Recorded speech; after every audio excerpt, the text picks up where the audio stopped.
Mini vlog muna tayo mga mare, wala nang pa-intro-intro, naku simulan na natin 'to. Eto nga pala yung ganap nung Monday mga mare, eto na yung unang araw ng pasok ni Habila. Ayan, pagkagising ko mga mare, nag-stretching muna ang mare nyo para naman kahit papano ay may lakas nga. Bago ko nga gisingin si Habila, nag-init na muna ako ng tubig. Kinuha ko na nga rin pala yung mga sinampay ko kagabi mga mare dahil tuyo na at kailangan ko nga itong tiklupin dahil yung iba dito gagamitin ni Habila. Saturday pa nga lang mga mare naglaban na ako pero dahil maulan nga nako napakatagal matuyo. Kaya eto Monday ko na nga kinuha sa sampayan. Anyways, pagkatapos ko sa baba umakyat na ako at binuksan ko na nga yung ilaw para magising na si Habila. Nagising naman agad ang bata dahil alam niya nga mga mare napapasok na siya. Napayakap pa nga ang bata mga mare pagkatapos eto inasikaso ko na yung higaan para naman malinis na.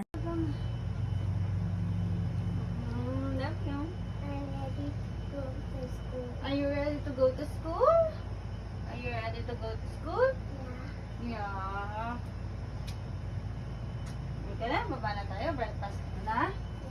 Walang antopak ang bata dahil 8 p.m. pa lang ng Sunday mga mare pinatulog ko na siya para mahaba-haba yung tulog niya. Pagkababa ayan inipitan ko muna ang bata tapos eto nag-prepare na ako ng umagahan niya. Cereal nga pala yung breakfast niya ngayon mga mare dahil eto nga yung nire-request niya gabi pa lang. Nag-request nga rin pala ng tinapay ang bata mga mare tapos eto nilagyan ko lang ng peanut butter. Gumamit nga pala ako nitong cookie cutter para kahit papano maganda nga itong mga itsura ng tinapay niya. 3 piraso yung ginawa ko, yung dalawa kakainin niya at yung malaki nga mga mare pang baon. Tapos eto naglagay na rin ako ng mga biskwit niya. Tapos eto nag-prepare na rin ako ng cereal na kakainin niya. Sa cereal niya mga mare, powdered milk pa rin yung nilalagay ko at yun yung iniinom na gatas niya. Naglagay nga rin pala ako ng fruits dyan mga mare at konting marshmallow para kahit papano hindi naman magsawa ang bata. Pagkatapos ko nga ma-prepare yung umagahan niya at yung pambaon tinawag ko na para makapag-almusal. Habang kumakain nga si Habila, nilagay ko na sa lunch bag etong mga baon niya. Super cute talaga nitong lunchbox na nabili ko mga mare. Kahit etong water tumbler niya, nilagyan ko rin ng name sticker para hindi mawala dahil panigurado maraming ang gumagamit ng tumbler na to. Anyways, nilagay ko na nga dito sa lunch bag niya at saktong-sakto nga itong mga baon niya. At dahil matagal nga kumain itong bata, sumabay na ako sa pagtitimpla ng kape. Sapat na sa akin yung kape sa umagahan mga mare. Anyways, ayan, nag-prepare na ako ng mga sosuotin niya. Itong trolley rack organizer nga mga mare, dito ko na lang nilagay sa sala para mabilis lang kuwanin kapag papasok na siya. Nahihirapan kasi ko kung akyat panaog pa kami sa kwarto at dun ko pa nga siya bibihisan. Kaya eto gabi pa lang mga mare, nag-prepare na ako ng susuotin niya para hindi nga kami ngara. Ayan, nabihisan ko na nga yung bata mga mare at ako naman yung magbibihes. Pero bago yan, kinuha ko na itong bag na gagamitin ko. Nagbihis lang ako dyan mga mare at ayan, inipitan ko naman si Habila. Outfit check muna ang mare nyo mga mare. Ito yung bag na gagamitin ko ngayon. Super cute to. Dito sa unahan, meron tong zipper. Dito ko nilagay yung susi ng bahay. Dito sa gitna, malaki yung compartment nito kaya nakapaglagay ako ng mini fan at ng wallet. Dito sa likod, meron pang isang compartment with zipper kaya pwedeng-pwede kang maglagay ng cellphone. Belt bag to mga mare na pwedeng-pwede mong gawing body bag. Ganito nga yung itsura niya mga mare pag suot na. Naku, tuwang-tuwa talaga ako dito at gamit na gamit ko siya araw-araw. Pagkatapos ko makapagbihes, ayan, naayusan ko na si Habila. Tuwang-tuwa nga ang bata at grabe, tignan nyo naman kung gaano kadami nga yung bibit-bitin namin sa eskwela. Malapit lang naman yung school niya mga mare, walking distance lang. Ayan, pagkadating namin, kinuha na agad siya ng teacher. Meron silang orientation saglit, tapos ayan, sumunod na sa akin si Papa, galing siyang trabaho at dumiretso na nga dito sa school ni Habila. Pagkatapos ng flag ceremony nila, ayan, pumasok na sila sa room isa-isa. Grabe, ang bilis ng araw mga mare. Dati, diaper at gatas lang yung binibili, pero ngayon, school supply na. At dahil 2.5 hours lang naman yung pasok niya, this week mga mare, ayan, sinundo na rin namin siya. Pinakita nga ng bata na meron nga siyang 2-star, kaya sobrang proud talaga kami ng papa niya.